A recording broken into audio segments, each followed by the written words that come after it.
Hello student, मैं शंकर कुमार। स्वागत है आप सभी का जादूगर मैथ में। आज हम बताएंगे यहाँ पे द्विघात समीकरण दिया हुआ है विभेद कर ज्ञात करने के लिए आपको बताएंगे, जो कि अब की बार आपको पूछा जाएगा विभेद कर। ठीक है ना, बहुत ही सिंपल विधि से बताएंगे। ये हर एक साल आपको पूछा जाता है, तो इसलिए वीडियो को आपको ध्यान से देखना है। चैनल पर नहीं तो चैनल को सब्सक्राइब कर लीजिए और बेल आइकन को ऑन कर दीजिए, ताकि सबसे पहला वीडियो आप तक जरूर पहुँचे। और अब की बार जो एग्जाम हो रहा है, सारा मॉडल सेट का जितना भी क्वेश्चन होगा VVI सब आपको करवाएंगे। इसलिए जो है आप इस चैनल को सब्सक्राइब करके रखिए। टोटल VVI क्वेश्चन आपको करवाएंगे। तो यहाँ पे अब की बार ये क्वेश्चन पूछा ही जाएगा। यहाँ पे देखिए दिया गया द्विघात समीकरण 2x² - 7x + 6 = 0 का विभेद कर ज्ञात करें। तो सबसे पहले यहाँ पे आपको लिखना है हल। फटाफट आप कॉपी निकालिए, कॉपी निकाल के इसको हल करना। अब की बार ये आपको पूछा जाएगा, साथ ही आप उतारते भी जाइए अगर देख रहे हैं वीडियो को। तो यहाँ पे हल करेंगे तो a बराबर आपको यहाँ पे देखिए 2x² है, ये हो जाएगा a का मान, और ये हो जाएगा b का मान, और ये हो जाएगा c का मान। ठीक है, तो आप समझ गए होंगे। a बराबर फटाफट आप कॉपी निकालिए 2, और यहाँ पे हो जाएगा b बराबर क्या हो जाएगा, यहाँ पे b बराबर 7 हो जाएगा। ठीक है ना, और c बराबर देखिए क्या है, तो यहाँ पे माइनस भी लगा हो तो माइनस आपको लगा देना है। c बराबर यहाँ पे हो जाएगा 6। ठीक है, अब यहाँ पे विभेद कर का सूत्र यहाँ पे लगाना है। ठीक है ना, तो यहाँ पे सूत्र लिखना है। तो इसका सूत्र होता है d बराबर, डायरेक्ट आपको यहाँ पे लिखना है b² - 4ac, ये आपका सूत्र रहा। ठीक है ना, बस इसी पे आपको बैठाना है। ठीक है ना, तो यहाँ पे देखिए बराबर का b² है, b की जगह पे देखिए क्या -7, तो आपको यहाँ पे -7 लेना है।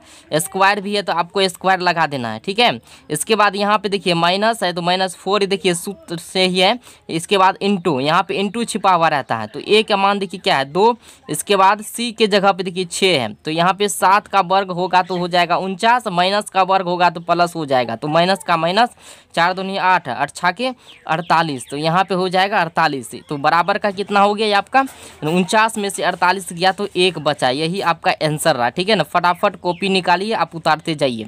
ठीक है, तो ये क्वेश्चन सॉल्व टोटल हम बताएंगे आपको।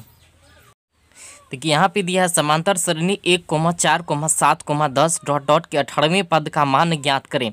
जो भी मॉडल सेट का क्वेश्चन है, क्योंकि मॉडल सेट में जो भी सब्जेक्टिव जो सॉल्व किया हुआ रहता है तो वो समझ में नहीं आता किसी भी विद्यार्थी को, तो सारा मॉडल सेट का हम आपको करवाएंगे। इसलिए जो है आपको ध्यान से इस चैनल पे बने रहना है एग्जाम तक। ठीक है ना, सारा मॉडल सेट का जितना भी सेट है सब हम टोटल का टोटल सेट आपको हम करवाएंगे। यहाँ पे देखिए, तो यहाँ पे दिया गया है समांतर श्रेणी 1, 4, 7, 10 के 18वें पद का मान, 18वें पद बोला है, तो 18वें पद मतलब nवें पद। ठीक है ना, तो ये सब हम सवाल बता दिए हैं, तो फिर से आपको यहाँ पे बता रहे हैं। तो हल यहाँ पे लिखना है आपको। एग्जाम में जिस तरह से हम बना रहे हैं उसी तरह से आपको एग्जाम में बनाना है। यहाँ पे देखिए सबसे पहले a का मान जो पहला संख्या, ये दूसरा संख्या, तीसरा संख्या, चौथा संख्या।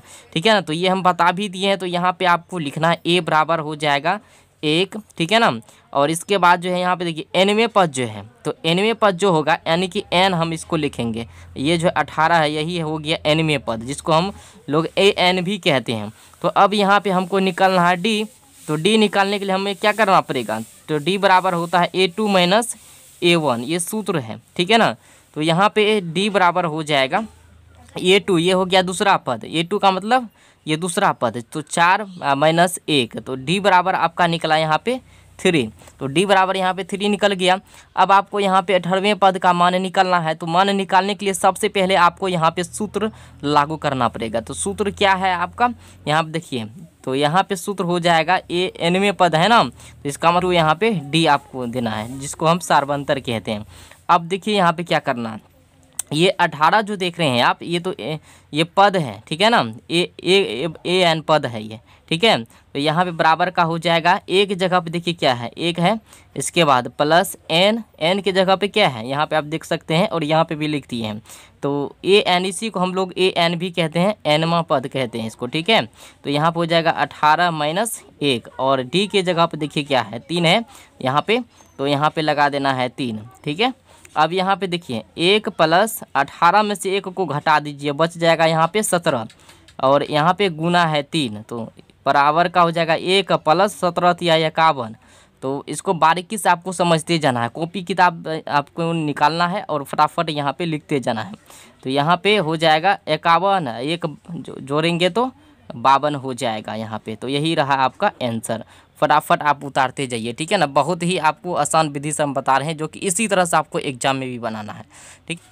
देखिए यहाँ पे दिया गया है, यदि थीटा बराबर 30 डिग्री तो सिद्ध करें कि 4 cos Q theta minus 3 cos theta बराबर 0। तो हमको इतना कंप्लीट करना है, ठीक है ना, 0 निकलना है। इस टाइप का सवाल एग्जाम में क्या करता है, विद्यार्थी सब छोड़ के चले जाता है। तो आपको बारीकी से सीखना है, ठीक है ना। देखिए यहाँ पे ये थीटा जो है ना, और यही 30 डिग्री यहाँ पे है रखा हुआ।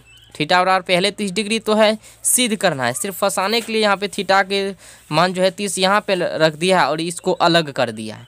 तो आपको यहाँ पे हल कर लेना है, ठीक है ना। हम समझा देते हैं आपको थीटा ये कहाँ कहाँ है।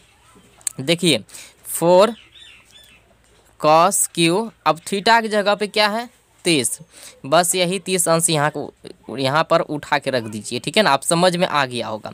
इसके बाद यहाँ पे देखिए 3 cos थीटा है, तो यहाँ पे लीजिए 3 cos थीटा की जगह पे क्या है 30 अंश, तो यहाँ पे आपको 30 अंश ले लेना है, ठीक है। कंप्लीट कितना करना है 0। अब समझ गए होंगे इसको। यहाँ पे देखिए 4 है तो यहाँ पे 4 इंटू लगा हुआ है। अब cos क्यू है तो cos 30 डिग्री का मान सबसे पहले हमको जानना है। cos 30 डिग्री का मान क्या होता है, तो 3/√3/2 होता है, ठीक है ना। अब यहाँ पे क्यू हॉल क्यू है तो हॉल क्यू लगा देना है, माइनस है तो माइनस लगाना है। इसके बाद देखिए यहाँ पे क्या है 3 इंटू का मतलब होता है गुना। अब cos 30 डिग्री है यहाँ पे, इसका भी वही होगा √3/2। अब यहाँ पे q है, इसका मतलब q है तो इसको 3 बार गुना करना है। तो यहाँ पे आपको बारीकी से समझना, जैसे यहाँ पे है 4 गुना, तो यहाँ पे हो जाएगा √3 से गुना होगा इसमें, तो कितना हो जाएगा 3√3 और बट्टे का हो जाएगा यहाँ पे 8 और माइनस यहाँ पे हो जाएगा 3√3 और बट्टे का हो जाएगा यहाँ पे 2। अब देखिए 4 से 4 कम 4 4 दूनी 8। अब यहाँ पे आपका क्या बचा है, तो बारीकी से आपको इसी तरह से आपको बनाना है एग्जाम में, ठीक है। 3√3 और बट्टे का 2 और माइनस 3√3 और बट्टे का यहाँ पे 2। देखिए ये ख़त्म हो गया, बराबर का आपका 0 यहाँ पे निकल गया। घटा भी सकते हैं और काट भी सकते हैं। तो यही आपका आंसर हो गया, ठीक है। तो कोई दिक्कत नहीं होगा इस टाइप का सवाल में आपको, ठीक है।